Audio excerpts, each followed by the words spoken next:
Hello, it's me Aishwarya. I am here to share my experience with eVision. So, after graduation, I don't know what to do with my career domain. So, one of my friend suggested me to join eVision. So, I have completed mechanical engineering in 2021. I joined eVision.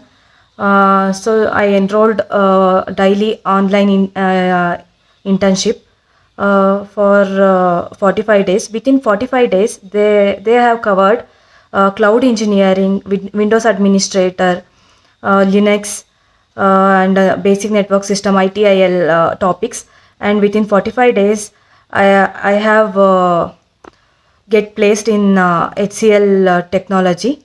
And in daily internship, online internship, I have developed my build my communication skills. It helped me lot to build my communication and my um, confidence level and all. So thank you eVision for giving this opportunity to learn so many things. And also it is a good platform for to join IT industry. And thank you eVision.